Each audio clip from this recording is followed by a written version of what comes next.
주님이 주시는 이 사순절에 그 은혜의 마음을 가지고 서로 사랑하는 우리 공동체가 된다면 하나님의 은혜 가운데 우리 교회는, 남산교회는 더욱더 아름답게 주의 은혜 가운데 서나갈 줄로 믿고요, 또 칭찬받는 교회로 서나갈 줄로 믿습니다. 지금까지도 우리는 칭찬받으며 정말 남산교회 하면 또 자부심을 가지고 하나님의 은혜가 넘치고 또 본이 되는 교회로 살아왔다는 것은 너무도 분명합니다. 이 본이 되는 우리 교회, 남산교회가 앞으로도 끊임없이 이와 같은 본이 되는 그런 교회로 창원 지역을 아름답게 이끌고 나가는 그런 삶이 되길 소망하면서요, 같이 한번 말씀을 나누며 그 길로 나아가는 길을 좀 더 깊이 열어봤으면 좋겠습니다. 자, 데살로니가전서 1장 1절부터 3절까지의 말씀 같이 읽으며 우리도 이와 같이 한번 나아가는 귀한 삶이 되길 소망해 봅니다. 같이 한번 천천히 읽어보겠습니다. 같이 시작. 바울과 실로아노와 디모데는 하나님 아버지와 주 예수 그리스도 안에 있는 데살로니가인의 교회에 편지하노니 은혜와 평강이 너희에게 있을지어다. 우리가 너희 모두로 말미암아 항상 하나님께 감사하며 기도할 때 너희를 기억함은 너희의 믿음의 역사와 사랑의 수고와 우리 주 예수 그리스도에 대한 소망의 인내를 우리 하나님 아버지 앞에서 끊임없이 기억함이니. 데살로니가 교회의 아주 소중한 특징, 굉장히 균형 잡힌 교회라는 것을 느껴볼 수가 있습니다. 교회가 이와 같은 모습으로 나아간다면, 이렇게 균형 잡히고 이렇게 아름다운 모습으로 나아간다면 아마도 이 세상 속에서 빛과 소금의 역할을 아름답게 감당할 것이라 생각되어집니다. 우리 남산교회는 그와 같은 역할을 감당하기 위하여 이렇게 서 있습니다. 그런 사명을 감당하는 길로 지금까지도 걸어왔던 것처럼 앞으로 이 정도 걸어갈 수 있기를 간절히 소망하면서요, 그리고 또 이 세상 속에서 정말 교회들이 칭찬을 받고 칭송을 받는 것이 아니라 좀 안타까운 모습은 정말 좋은 모습이 되기를 간절히 소망하고, 성도들도 정말 좋은 그리스도인으로 서나가기를 간절히 소망하는데, 이 세계적인 추세 속에서 또 우리 한국교회 안에서도 여러 가지 불협화음들이 있고 어려움들이 있고, 또 세상으로부터 칭송을 받는 것이 아니라 손가락질을 받는 안타까운 모습들이 보여지는 것을 보면서 왜 이런 모습들을 우리가 살아갈 수밖에 없을까? 우리가 그런 모습들을 바로 잡아갈 수 있는 길은 없을까? 그래서 우리는 지금 잘 이루어가고 있는 이 모습 속에서 세상을 조금 더, 하나님의 교회를 조금 더 나은 방향으로 아름답게 주의 뜻을 향하여 나아갈 수 있는 길, 그걸 한번 모색해보며 나아갔으면 좋겠다는 생각이 듭니다. 그런 점에서요, 데살로니가 교회를 한번 살펴보는데요, 여기 보시면 3절을 보면 데살로니가 교회의 특징이 있습니다. 굉장히 균형 잡혔고 아름다운 신앙의 모습을 보여주고 있는데 세 가지 모습이 특징적으로 들어가 있습니다. 그 정도로 아주 아름다운데, 같이 한번 다시 한번 3절을 읽어보죠. 같이 읽습니다. 시작. 너희의 믿음의 역사와 사랑의 수고와 우리 주 예수 그리스도에 대한 소망의 인내를 우리 하나님 아버지 앞에서 끊임없이 기억함이니. 그래서 바울 사도가 이와 같은 칭찬을 하는 교회였거든요. 세 가지가 있습니다. 첫 번째가 뭔가요? 믿음의 역사. 그 다음에 두 번째가 사랑의 수고. 세 번째가 소망의 인내. 이 세 가지, 믿음, 사랑, 소망, 이것은 언제까지나 있을 터인데 교회가 갖춰야 될 아름다운 덕목들이 아름답게 잘 조화를 이루며 걸어가고 있는 것이 데살로니가 교회의 모습입니다. 단순히 믿음과 사랑과 소망이 껍질로만 있는 교회가 아니라요, 믿음이 무엇과 함께 가고 있는 중에 이 두 가지는 함께 가야 합니다. 믿음의 역사라고 되어 있거든요. 믿음과 역사가 같이 갑니다. 이 역사라는 단어는 다른 곳에서 어떻게 번역되느냐 하면, 야고보서라든가 다른 곳에서는 이 역사라는 단어가 행함이라는 단어로 번역되어집니다. 에르곤이라는 단어인데요, 똑같은 단어를 여기서는 역사라고 번역했고 다른 곳에서는 행함이라고 번역합니다. 야고보서에서 믿음이 있다고 행함이 없으면 죽은 믿음이라고 얘기를 하거든요. 근데 믿음과 행함이 같이 가고 있는 중입니다. 그럼 우리의 삶 속에서도 무엇이 균형 맞춘 삶의 길인가, 그리스도인의 삶인가? 믿음이 있다 하면서 행함이 없다면요, 균형이 무너진 것이거든요. 믿음과 행함은 같이 가는 것. 지금 데살로니가 교회가 믿음과 행함이 같이 가고 있습니다. 거기에 덧붙여서 사랑은 뭔가요? 사랑은 무엇과 같이 간다고 되어 있나요? 사랑은 수고와 같이 간다. 당연히 사랑하게 되면 수고는 같이 가게 되어 있습니다. 왜냐하면 오래 참아야 되고 온유해야 되고 무례히 행하지 말아야 되고 자기의 유익을 구하지 말아야 되고요, 이게 사랑이거든요. 그러니 그 사랑을 하기 위해서 얼마나 진한 수고를 쏟아부어야 될 것인가, 그게 지금 가고 있다는 것, 함께 가고 있다는 것을 얘기하고 있는 중입니다. 바로 사랑과 그런 진한 수고가 함께 연결되어져 가고 있는 것이 데살로니가 교회의 모습이고요. 거기에 덧붙여서 또 소망, 미래에 대한 소망과 더불어서 그 소망을 가지고 있기 때문에 무엇을 또 참아가고 있느냐, 이 삶의 모든 어려움들과 역경들을 참고 인내하고 있는 중입니다.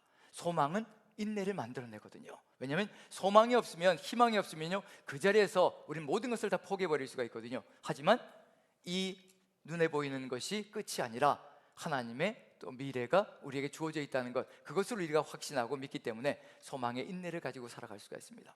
이렇게 균형 잡힌 교회의 모습이 어떻게 이루어질 수 있는 것인가, 우리도 이 균형 잡힌 모습을요, 앞으로의 여정 속에서 더 아름답게 펼쳐가고 싶은 것이 우리의 소망이거든요. 그 길이 또 세상 속에서 빛과 소금이 되는 아름다운 길이 열려질 것이고요. 그런 점에서 데살로니가 교회의 이 모습을 우리가 살펴보기 전에, 그러면 반대로 나가고 있는 교회들, 이것을 잃어버리고 균형이 무너지고 신앙의 아름다운 모습들이 무너지며 세상 속에서 손가락질 받는 교회는 왜 그런 손가락질을 받는가, 그것과 더불어서 데살로니가 교회를 살펴본다면 지금 우리가 마음속에 새겨야 될 것이 무엇인가를 한번 살펴볼 수 있지 않을까 싶습니다. 저절로 이와 같은 균형 잡힌 신앙과 아름다운 신앙이 만들어지는 것이 아니라 분명히 우리 가슴 속에 새겨야 될 부분이 있거든요.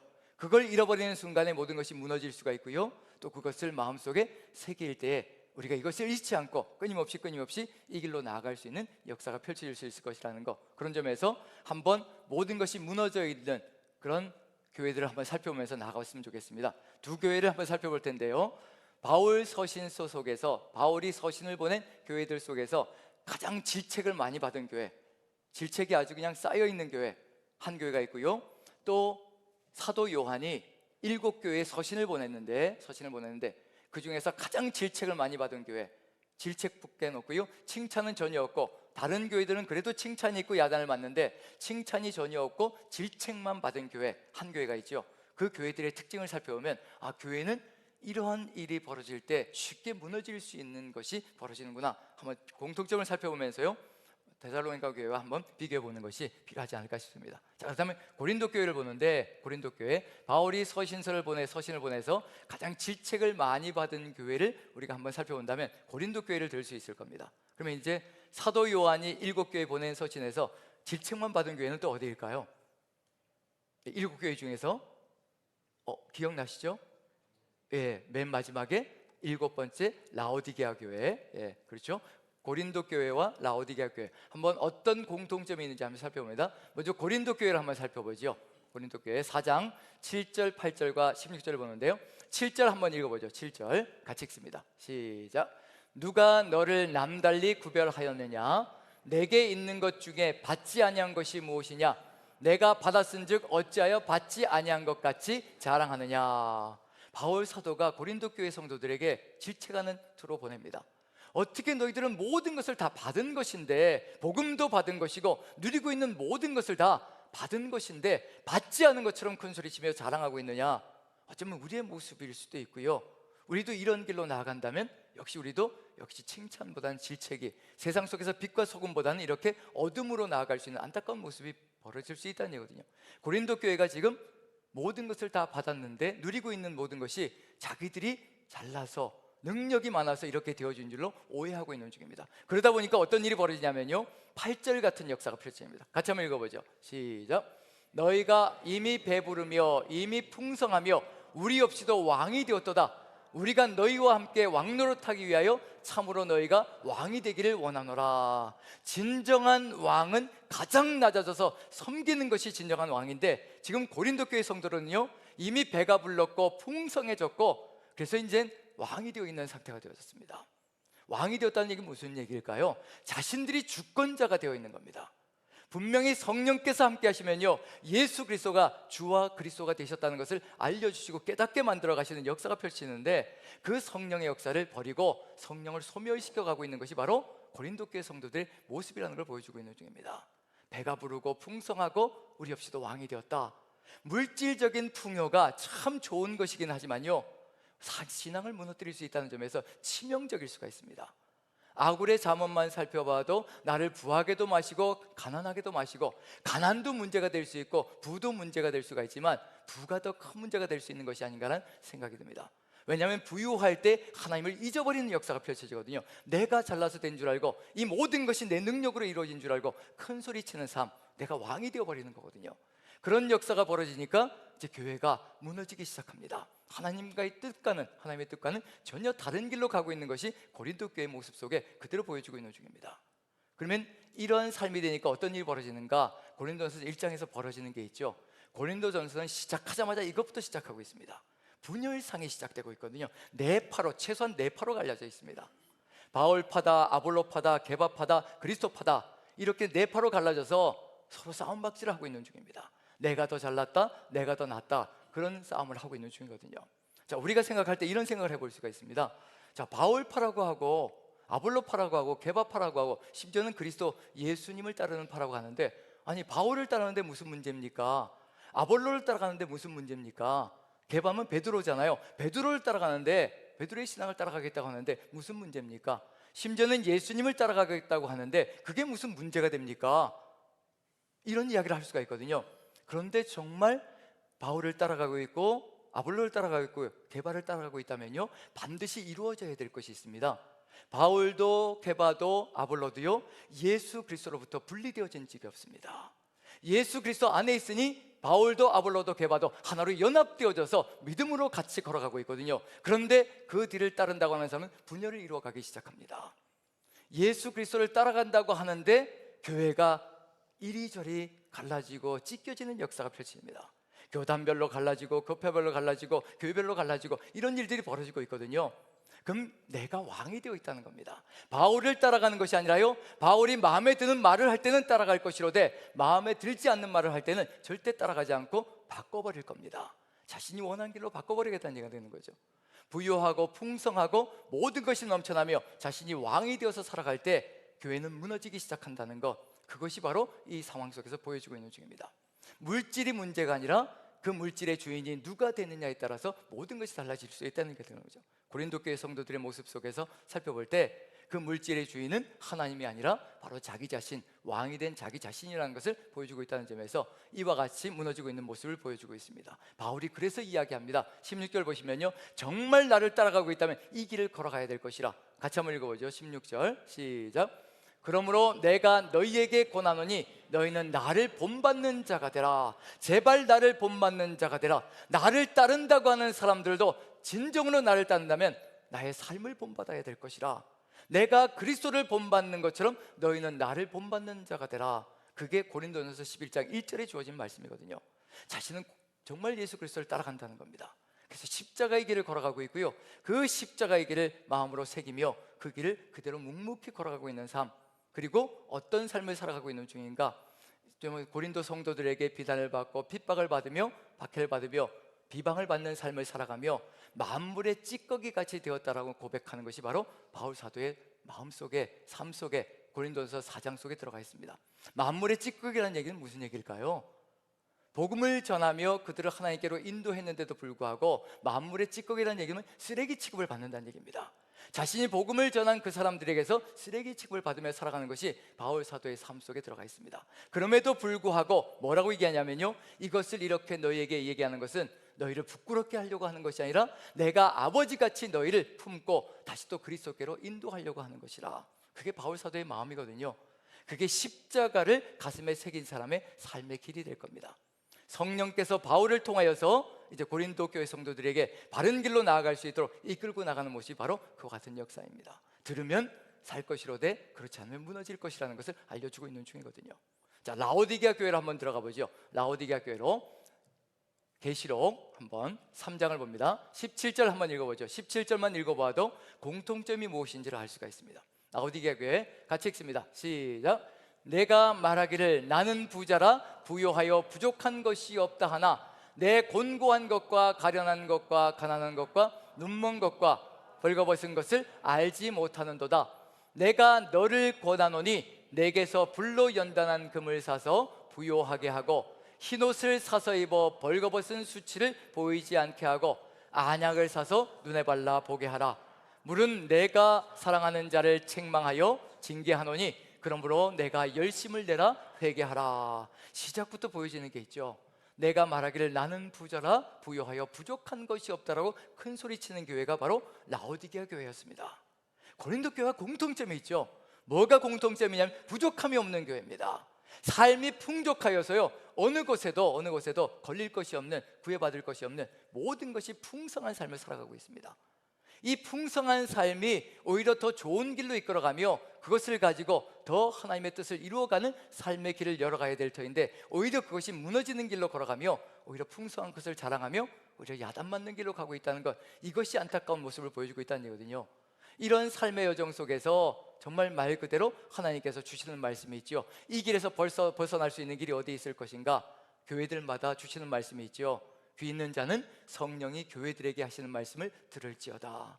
사도 요한이 성령에 충만하여서 교회들마다 하나님의 마음을, 하나님의 말씀을 증거하고 있는 중입니다. 하나님께서는 직접 말씀하실 때도 있으시겠지만 주로 누구를 통하여 말씀하시냐면 사람들을 통하여 말씀하십니다. 고린도 교회는 바울 사도를 통하여 성령의 역사를 말씀해 주시고, 또 라오디게아 교회 7교회는 성령을 통하여 이제 사도 요한을 통해서 말씀해 주시고, 그 말씀을 들을 때 살아날 수 있는 길이 열려질 수 있다는 것을 그대로 보여주고 있는 중입니다. 자, 고린도 교회와 라오디게아 교회가 공통점이 있습니다. 부족함이 없는 교회였거든요.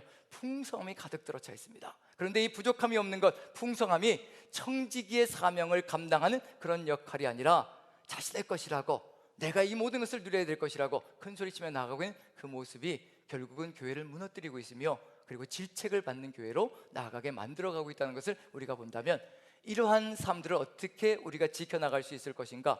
물질적으로 풍요하고 모든 것이 부족함이 없을 때에도, 아니면 가난할 때에도, 그 어떤 상황 속에서도 우리가 이 모든 것을 지키며 나아갈 수 있는 길이 어디에 있을 것인가? 그래서 예수님께서 우리에게 알려주시는 것이 있죠. 산상수훈의 내용, 예수님께서 법을 주시면서 산상수훈의 내용을 말씀하실 때 복에 대해서 이야기합니다. 팔복을 이야기하시죠. 그리스도인의 복은 바로 이런 것이다라고 얘기해 줍니다.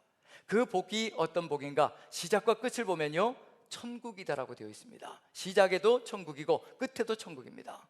시작에서 무엇이 천국이다라고 얘기하는가? 그리스도인은 이것이 바로 가장 큰 복이요, 이것이 가장 큰 천국의 삶이라고 얘기하거든요. 심령이 가난한 자는 복이 있나니 천국이 그들의 것입니다. 심령이 가난하는 것이 무엇인가? 심령이 가난할 때 천국이 보인다는 겁니다. 여기서 물질적인 가난을 의미하는 것도 아니고요, 심령의 가난함을 의미하는 겁니다. 우리의 마음 속에는 오직 하나님만이 채우실 수 있는 부분이 있다는 얘기거든요. 하나님이 채우실 수 있는 공간이 있습니다. 그런데 그것을 물질로 채우고 그리고 성공으로 채우려고 할 때 절대 채워지지 않습니다. 더 허탈할 뿐이고요, 더 허무함만 더 커질 뿐이라는 거, 갈증만 더 커진다는 거. 우리의 심령은, 우리의 영혼은 오직 하나님만이 채우실 수가 있습니다. 그 하나님이 우리 안에 가득히 들어찰 때 우리는 가난한 것도 부유한 것도 아무 문제가 되지 않는 역사를 만들어갈 수 있을 것이라는 것. 그래서 우리의 삶의 여정 속에서 우리가 어떤 길을 걸어가야 될 것인가? 심령이 가난한 삶을 이루어가는 것이 우리에게 필요할 터인데, 그걸 이루어갈 수 있는 길이 어디 있을 것인가? 지금 우리의 삶 속에서요, 우리 남산교회 삶 속에서 우리가 심령의 가난함을 지키며 걸어간다면 우리는 정말로 균형 잡힌 신앙을 가지고 아름다운 신앙의 모습으로 세상을 섬기며 빛과 소금의 역할을 감당해 나갈 수 있을 것이라는 확신이 듭니다. 그럼 이 심령의 가난함을 지킬 수 있는 길이 어디 있을 것인가? 그래서 예수님의 비유 한 가지를 좀 같이 보려고 합니다. 어리석은 부자에 대한 비유인데요, 그걸 읽으면서 그 속에서 한번 심령의 가난함을 지킬 수 있고 우리가 균형 잡힌 신앙으로 나아갈 수 있는 길이 어디 있을 것인가 한번 찾아보시면 좋겠습니다. 한번 보여주시죠. 자, 누가복음 12장 16절부터 21절까지인데요, 한번 16절부터 21절까지 읽으면서 어떤 것이 마음에 여러분들 와닿는지, 심령의 가난함을 지킬 수 있는 것, 여기도 역시 마찬가지로 부유한 자가 나오거든요. 자, 16절 같이 한번 읽어봅니다. 같이 시작. 또 비유로 그들에게 말하이르되 한 부자가 그 밭에 소출이 풍성하매, 여기도 부유함과 풍성함이 가득히 들어차 있습니다. 밭에 소출이 풍성한 부자가 될 때 우리는 어떤 삶을 살아갈까? 만약에 우리가 이와 같은 풍성함으로 나갈 때 우리는 어떤 길을 열어갈까? 근데 이 부자는 이렇게 걸어갑니다. 17절 같이 한번 읽어보죠. 같이 시작. 심중에 생각하이르되 내가 곡식 쌓아둘 곳이 없으니 어찌할까 하고. 자, 우리는 더 쌓아둘 곳이 없으면 어떻게 할까요? 예, 저도 이사 온 지가 이제 5년째가 되었죠. 이사 왔을 때는 다 줄이고 이제 다 버릴 건 버리고 와서 이제 베란다에 있는 창고가 하나 있더라고요. 베란다에 조그만 창고가 있는데 거기가 그렇게 차진 않았거든요. 처음에 이사 왔을 땐. 지금은 어떨까요? 더 들어갈 데가 없어요. 더 들어갈 데가 없을 정도로 꽉 찼습니다. 그럼 이제 어떻게 할까요? 또 들어가야 될 것이 생기면 어떻게 될까요? 이제 그들의 기증을 해야 되겠죠. 예, 그렇게 다른 사람이 쓸 수 있도록 이제 기증을 해야 되겠죠. 그리고 지금도 이제 정리하려고 애를 쓰고 있는 중입니다. 이제 창고에 있는 것도 쓰지 않는 것들은 좀 빼서 좀 정리 좀 하고 이제 기증할 때는 기증하고 그렇게 해야 되지 않을까라는 생각이 듭니다. 이렇게 무겁게 살아갔다가는 정말 주님 오시면 그 무게 때문에 같이 올라가지도 못하지 않을까라는 그런 두려움이 들 때가 많은데, 어쨌든 우리의 삶 자체가 살다 보면 어떻게 되나요? 점점 어떻게 되나요? 줄어드나요? 늘어나나요? 예, 늘어나니까 우리 줄이도록 하시죠. 자, 여기서 쌓아둘 곳이 없으니 어찌할까라고 얘기하고 그 다음에 뭘 하냐면 18절 이렇게 합니다. 같이 한번 읽어보죠. 시작. 또 이르되 내가 이렇게 하리라. 내 곡간을 헐고 더 크게 짓고 내 모든 곡식과 물건을 거기 쌓아두리라. 아니, 지금 멀쩡한 창고를, 이 창고도 멀쩡한데 그걸 또 헐고 더 크게 지어서 거기에 뭘 쌓겠다고요? 모든 곡식과 내 물건을 쌓아둘 것이라. 이게 쓸 수 있을까요? 쓸 수 없을까요? 그렇게 쌓아둔 물건들을. 그 다음에 19절 같이 한번 읽어보죠. 같이 시작. 또 내가 내 영혼에게 이르되 영혼아, 여러 해 쓸 물건을 많이 쌓아두었으니 평안히 쉬고 먹고 마시고 즐거워하자 하리라 하되. 자기 영혼에게 이야기하는 겁니다. 내 영혼아, 이제 평안하게 쉬고 여러 해 쓸 물건이 이렇게 가득히 쌓여 있으니 안심하고 평안히 쉬고 먹고 마시고 즐거워하자. 영혼에게 얘기하는 겁니다. 우리의 영혼은 반드시 하나님께서 채우셔야 채워진다는 얘기거든요. 그런데 그 영혼을 향해서 이렇게 물건이 가득 쌓여 있으니 평안을 누리자라고 얘기를 합니다. 어거스틴이라는 사람이 고백록에서 이렇게 기록했습니다. 하나님께서 함께하지 않으면, 내가 하나님 안에 들어가지 않으면 나는 절대로 평안을 누릴 수 없는 존재라고 분명히 고백하고 있거든요. 하나님 안에 들어갈 때 진정한 안식이 있다라고 고백하고 있습니다. 하나님 안이 아니면요, 우린 영혼의 안식을 누릴 수가 없는 존재들입니다. 그렇게 창조되어진 존재들입니다. 그래서 우리는 하나님을 찬양할 때 가장 행복하고요, 하나님을 예배할 때 가장 행복한 존재가 바로 우리라는 존재거든요. 왜냐하면 우리는 그렇게 창조되어졌고 그렇게 우리가 찬양하며 예배할 때 가장 복된 존재라는 것을 우리가 느낄 수 있기 때문에 그렇습니다. 우리가 예배를 시작하면서 찬양을 올려드렸잖아요. 인도하는 목사님도 어떤가요? 목이 찢어지는 줄 알았어요. 그 정도로 하나님을 찬양하는 마음이 가득히 들어차 있잖아요. 우리도 그 목소리를 들으며 우리도 같이 우렁차게 하나님을 찬양하고요, 같이 그렇게 화답하며 찬양할 때 가장 복되고 행복하며 저절로 기도가 쏟아져 나오고 하나님을 향한 마음이 간절해지는 그 마음이 우리 안에 가득히 들어차거든요. 그런데 영혼을 향해서 이렇게 많이 쌓아놨으니 이제 평안을 누리자. 절대 평안 없습니다. 이걸 지켜야 되거든요. 이걸 지켜야 되니까 늘 불안합니다.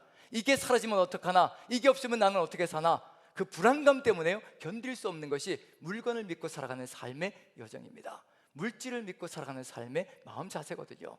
하지만 하나님이 내 영혼을 가득히 채우시고 내 삶을 이끌어갈 때, 전능하신 하나님께서 나의 모든 삶을 이끌어간다는 확신과 믿음이 가득 들어찰 때, 아무것도 손에 가진 것이 없어도 내 마음이 평안을 누리며 걸어갈 수 있는 것, 그것이 바로 진정한 믿음의 요소라는 것을 우리에게 알려주고 있는 중입니다. 자, 20절을 같이 한번 읽어보죠. 같이 읽습니다. 같이 시작. 하나님은 이르시되 어리석은 자여, 오늘 밤에 내 영혼을 도로 찾으리니 그러면 내 준비한 것이 누구의 것이 되겠느냐 하셨으니. 21절까지 읽습니다. 자기를 위하여 재물을 쌓아두고 하나님께 대하여 보혜하지 못한 자가 이와 같으니라. 하나님께 대한 극심한 가난을 가지고 있고요, 모든 물질에 대해서는 풍요함을 가지고 있습니다. 아무것도 없다는 얘기거든요. 이렇게 쌓아놓은 것이 아무 의미 없는 것이 되어버립니다. 왜냐하면 20절에 나와 있는 것, 하나님은 이르시되 어리석은 자여, 오늘 밤에 내 영혼을 도로 찾으리니 그러면 내 준비한 것이 누구의 것이 되겠느냐 하셨으니 교훈을 주시는 겁니다. 영혼의 주인이 누구인가를 알려주시는 겁니다. 우리 삶의 주인이 누구인가를 우리에게 알려주시는 겁니다. 우리가 주인이 아니고 우리가 왕이 아니고 하나님이 왕이시며 하나님이 우리의 주권자라는 것을 알려주시는 겁니다. 자, 그렇다면 이 부자가 정신 차리고 바르게 살아갈 수 있는 길, 신앙을 회복하며 바르게 살아갈 수 있는 길이 어디에 있을까요? 20절을 힌트로 드리겠습니다. 20절을 무엇을 기억하며 살아간다면 우리가 매일매일의 삶을 아름답게 살아갈 수 있는 균형 잡힌 신앙이 될 수가 있을까요? 20절을 살펴보면 오늘 밤에 내 영혼을 도로 찾으리니, 생각이나 했겠습니까? 오늘 밤에 죽는 것을 생각이나 했겠습니까? 우리가 지금 오늘 밤에 죽을 것이라고 생각하는 사람이 누가 있을까요? 지금 이 시간에 사경을 헤매고 있는 사람들은 참으로 많습니다. 하지만 우리는 이곳까지 걸어왔고요, 이곳에서 예배드리고 있습니다. 오늘 밤에 우리가 죽는다고 생각하는 사람이 여기 누가 있겠습니까? 그런데 만약에 우리의 마음속에요, 오늘 밤에 우리가 죽는다라고 한다면, 오늘 밤에 우리의 영혼을 데려가신다는 것을 우리가 안다면 우리는 지금 무엇을 하고 있을까요? 그걸 생각해 본다면 지금 우리가 하려고 하는 그것이 우리가 평생을 해야 될 사명의 길이고 삶의 길입니다. 내일 죽는다고 한다면 내일 하루 동안에 무엇을 하시겠습니까? 그 내일 하루 동안에 하려고 했던 그 마음 먹는 것, 그게 바로 우리가 매일매일 평생을 통해서 해야 될 진정한 삶의 모습이거든요. 여기서 물건을 쌓아두고 꼭 창고를 늘리고, 이것은 아무 의미가 없는 것이 될 수가 있다는 겁니다. 창고를 위해서 많은 것을 쌓아둬 봐야 내일 간다면 그것이 무슨 의미가 있을 것인가? 아무 의미가 없다는 얘기거든요. 내가 높이 올라가서 성공해서 모든 것을 다 이루어 놓은 것, 그것이 무슨 의미가 있을 것인가? 내일 죽는다면 누구와의 관계가 가장 중요하다는 의미가 들어가 있을까요?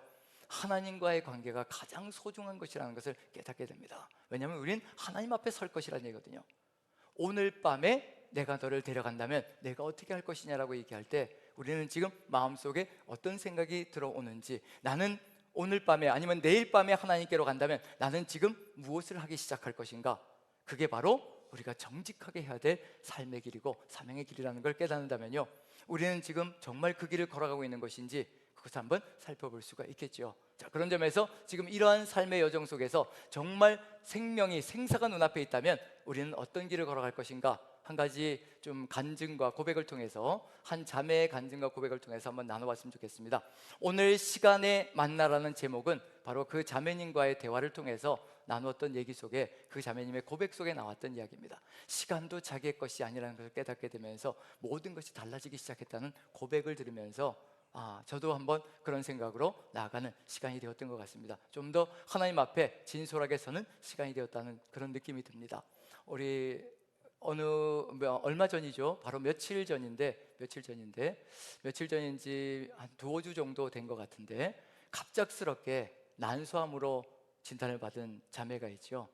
그 자매님이 이 이야기를 좀 간증으로 고백으로 해도 되겠습니까? 라고 여쭤봤더니 쾌히 괜찮다고 얘기해서, 이름은 실명은 얘기하지 않겠지만요, 실명을 얘기하지 않아도 우리 중보기도방에 들어와 있었던 자매님이기 때문에 다 아시지 않을까 싶습니다. 어쨌든 그 자매님과 이제 만나서 대화를 하는 중에 이런저런 얘기를 하는 중에 이제 이런 얘기를 합니다.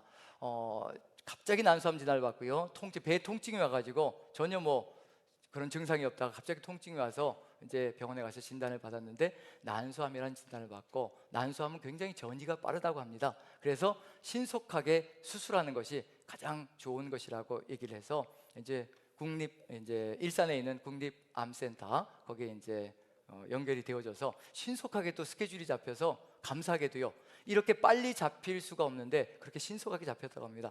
지난 18일 날 주일이었죠. 주일날 같이 남편과 함께 차를 타고 올라가서 그 다음에 19일 날 펫시트를 찍고, 그 펫시트를 찍은 다음에 결과가 어떠냐에 따라서 전이가 되지 않았다면 20일 날 수술을 하는 것, 그렇게 일정이 신속하게 잡혔다고 합니다.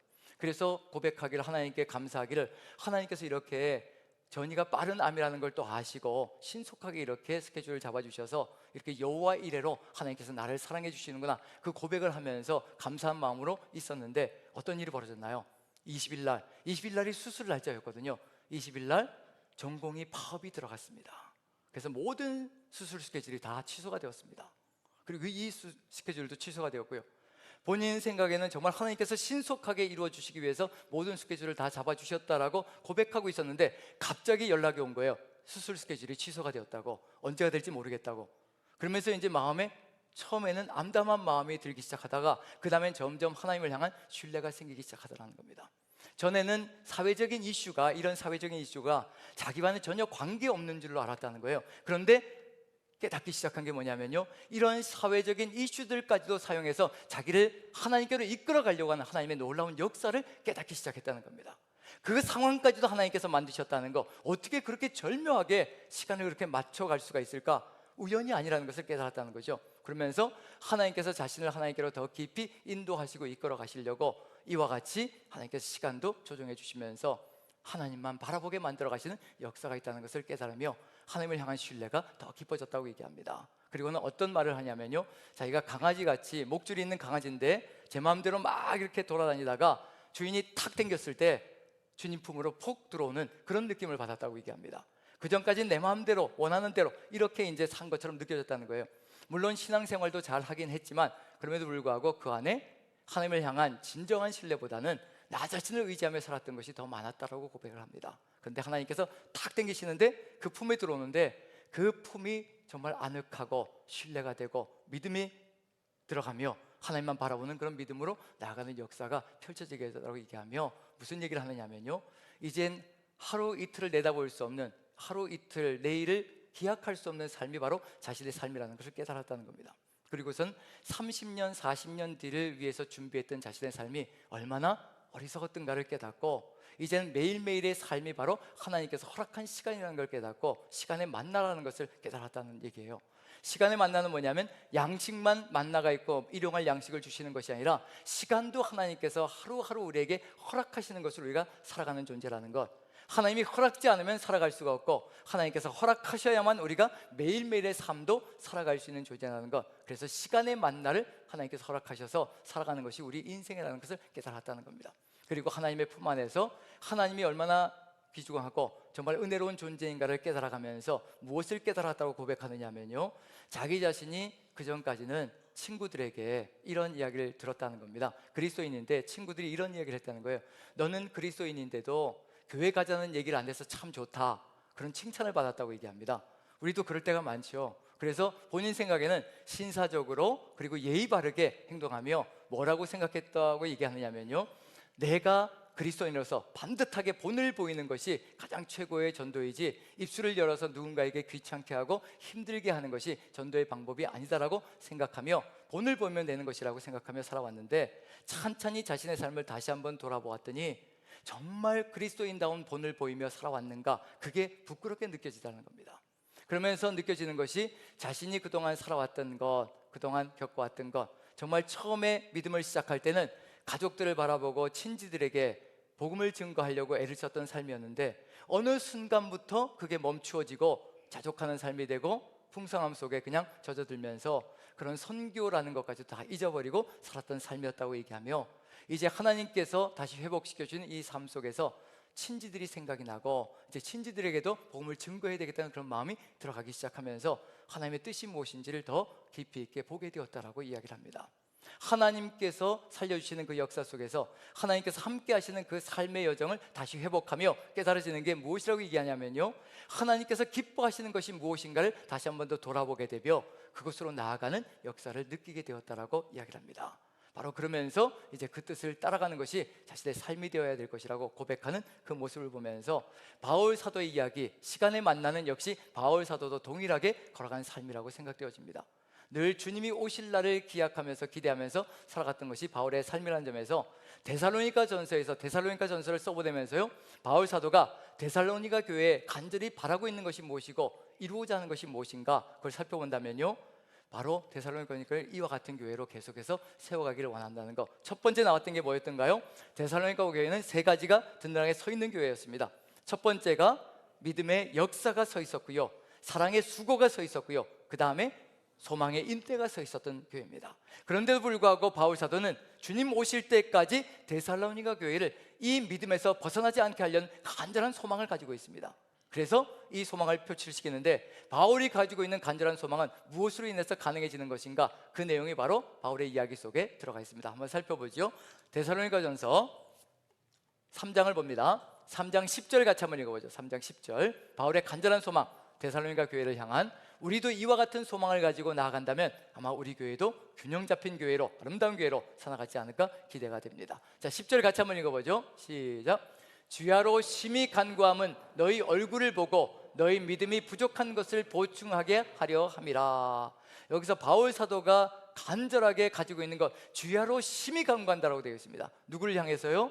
데살로니가 교회 성도를 향해서 주야로 심히 간구하고 얼굴 보기를 간절히 소망한다라고 이야기를 하고 있습니다. 무엇을 하기 위함이냐면요, 그들에게 믿음의 부족한 부분, 믿음과 행함이 같이 가고 있지만 그럼에도 불구하고 더 보충되어야 되고 더 확실하게 서 있어야 될 것이 무엇인지 바울의 눈에 보이기 때문에 그 믿음을 더욱더 돈독하게 세워주려고 하는 그 마음이, 그 생각이 가득히 들어차 있다는 것을 얘기하는 겁니다. 그래서 믿음과 행함이 끝까지 같이 갈 수 있도록 만들어가고자 하는 그런 의지가 바울의 마음속에 가득히 들어차 있습니다.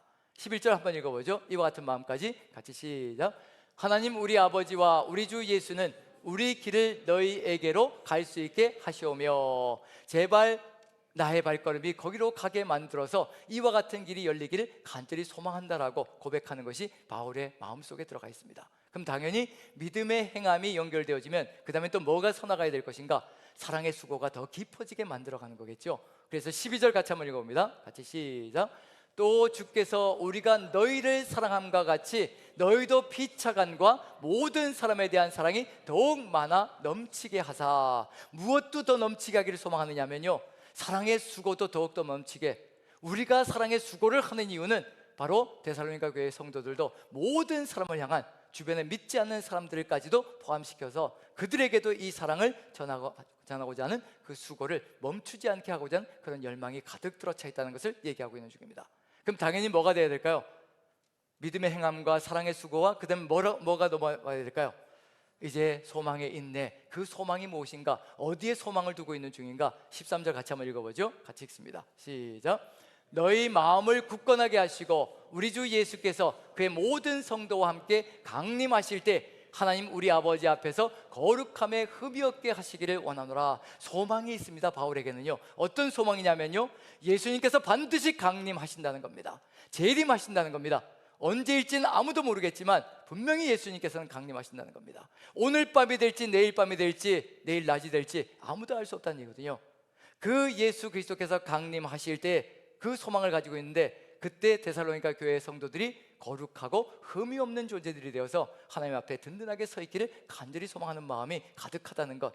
지금 우리의 삶의 여정 속에서요, 예수 그리스도께서 언제 오실지 깨어서 기도하며 준비하며 나아가는 삶이 이루어진다면 매일의 여정 속에서 우리도 거룩하게 흠이 없는 이 삶의 길들을 지키며 바로 믿음의 행함과 사랑의 수고와 소망의 인내를 가지고 살아가는 그런 역사를 이루어갈 수 있을 것이라는 것, 그것을 우리가 기억한다면요, 우리가 지금 정말 예수 그리스도의 오심을 기대하며 고대하며 나아가고 있는지, 아니면 그것을 잊고 살아가고 있는지. 우리는 그래도 아름다운 전통을 가지고 있습니다. 수요 예배가 끝날 때마다 마라나타를 외치거든요. 그런데 그 마라나타가 정말 입술만의 마라나타인지 아니면 정말 주 예수께서 오시기를 간절히 고대하고 소망하며 외치는 마라나타인지, 거기에 따라서 우리의 삶의 길은 달라질 수가 있습니다. 정말 간절히 고대하면서 마라나타를 외치고 선포한다면요, 아멘 주 예수여 오시옵소서라고 우리가 선포한다면요, 우리는 오늘 밤에도 삶의 길은 달라질 겁니다. 내일 낮에도 삶의 길은 달라질 겁니다. 매일매일의 여정이 바로 이와 같은 균형 잡힌 신앙과 아름다운 모습의 신앙을 지키려고 애를 쓰는 그런 삶의 길이 될 것이라는 것. 데살로니가 교회 성도들이 어떻게 이 신앙을 지켜나가고 있을까? 바울의 이 신앙을 본받았다는 얘기거든요. 1장부터 5장까지요 데살로니가 전서가 1장부터 5장까지 항상 마지막 부분마다 1장의 마지막 부분, 2장의 마지막 부분, 3장의 마지막 부분, 4장, 5장의 마지막 부분 항상 들어가 있는 단어가 있습니다. 뭘까요? 강림이라는 단어가 항상 들어가 있습니다. 1장부터 5장까지요 강림이 빠지지 않습니다. 1장의 마지막에도 결론 낼 때 주의 강림, 2장도 마지막 결론을 낼 때 주의 강림, 3장도 주의 강림, 4장도 주의 강림, 5장도 주의 강림입니다. 주가 강림하실 때 너희의 온 영과 혼과 몸이 주 오실 그날까지 거룩하기를 원하노라. 그게 5장의 마지막 결론이거든요. 그 예수 그리스도의 강림을 눈앞에 두고 살아갈 때 우리의 삶은 데살로니가 교회 성도들과 유사한 삶으로, 동일한 삶으로 나아갈 것이라는 얘기거든요. 1장을 먼저 한번 1장만 살펴보죠. 1장에 데살로니가 교회 성도들이 가지고 있던 믿음, 바로 이게 우리의 신앙도 만들어갈 수 있다는 것 같이 한번 읽어보고 마무리 짓도록 하겠습니다. 데살로니가전서 1장 6절 그리고 8절부터 10절까지 자, 천천히 한번 읽어보죠. 6절 먼저 읽어봅니다. 시작. 또 너희는 많은 환난 가운데서 성령의 기쁨으로 말씀을 받아 우리와 주를 본받은 자가 되었으니 많은 환난이 있다는 것은 분명합니다. 우리도 삶을 살아가며 겪는 수많은 환난이 있고요, 데살로니가 교회 성도들도 역시 환난이 가득히 들어차 있다라고 되어 있습니다. 근데 성령의 기쁨으로 말씀을 받아 우리와 주를 본받은 자가 되었다고 얘기합니다. 이런 신앙의 길로 나아가는 것, 성령께 귀를 기울이고 나가는 이 삶이 이루어지는 것, 어떤 결론이기 때문에 이런 역사가 일어나는 것일까? 8절을 같이 한번 읽어보죠. 8절 시작.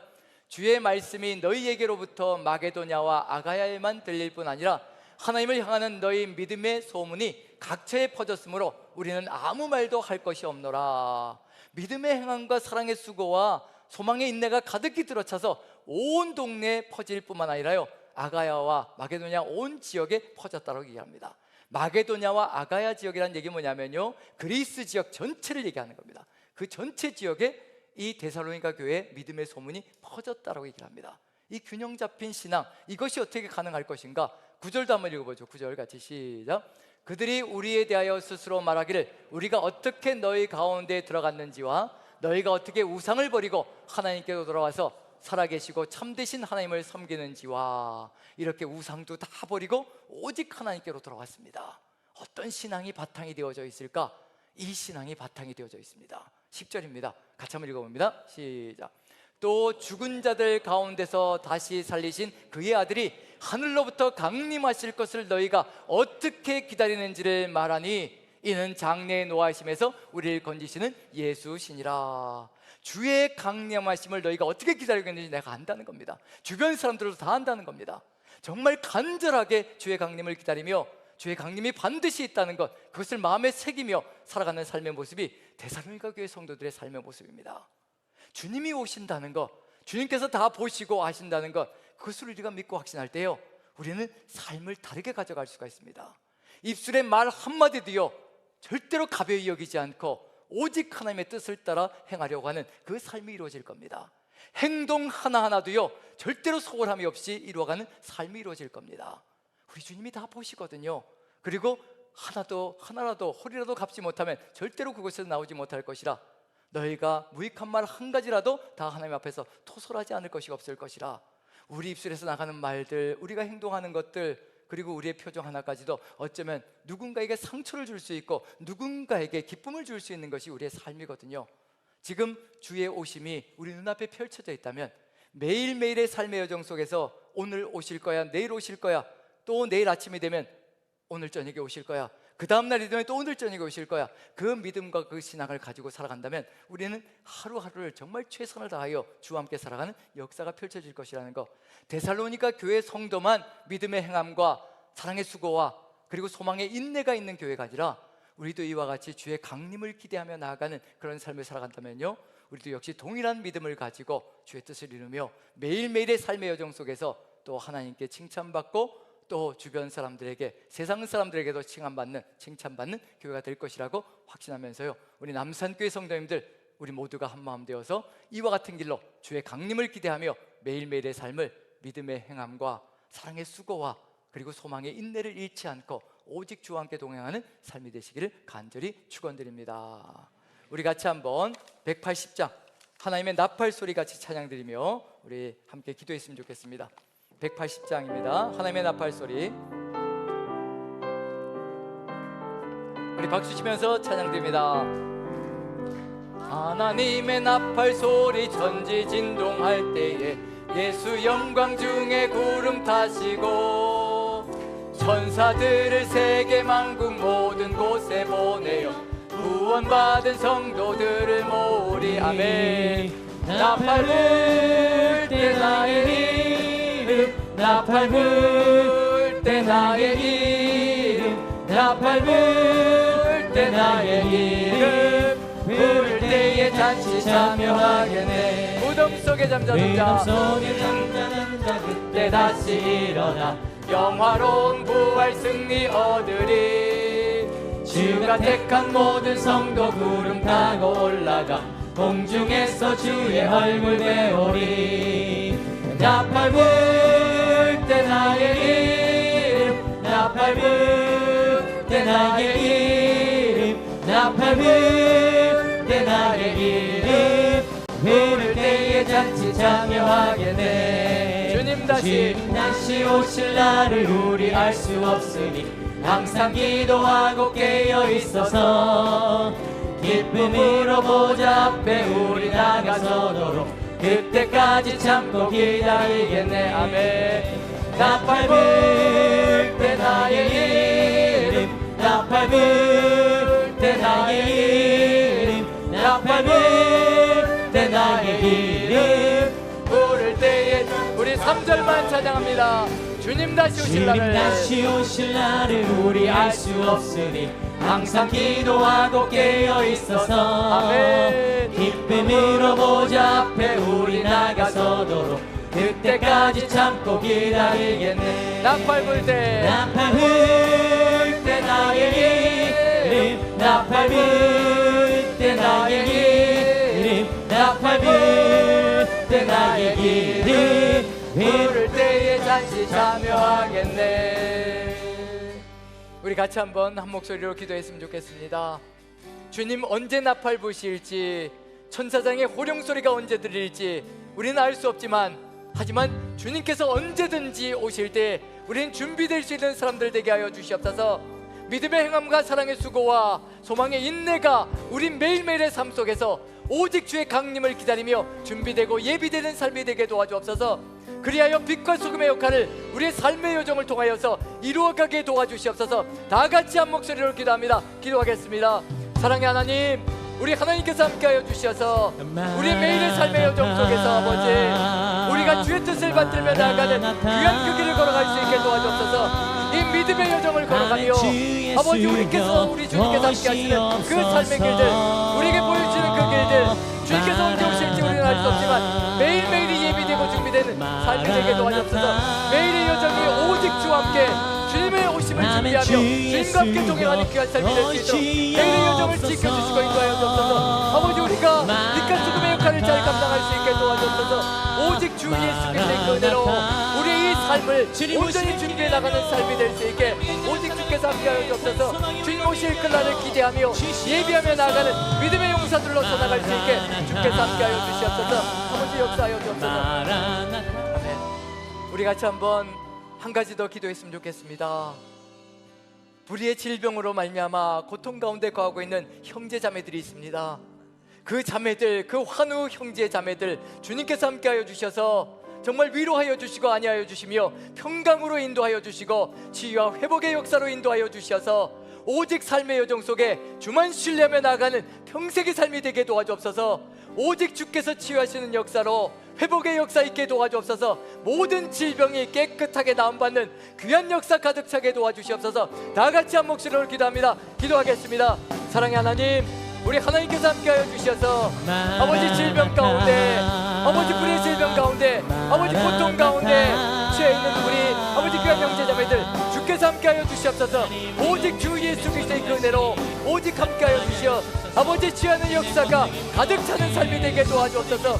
오직 주 예수 그리스도 그 아버지 권능의 역사, 치유의 역사, 회복의 역사가 아버지 온 형제자매들을 아버지 그 형제자매들의 삶을 그리고 아버지 믿음을 지켜주셔서 오직 주와 함께 동행하는 그 삶의 여정이 가득 차게 도와주시고 하나님만 바라보는 그 여정을 걸어갈 수 있게 주여 축복하여 주시옵소서. 아버지께서 함께하여 주시옵소서.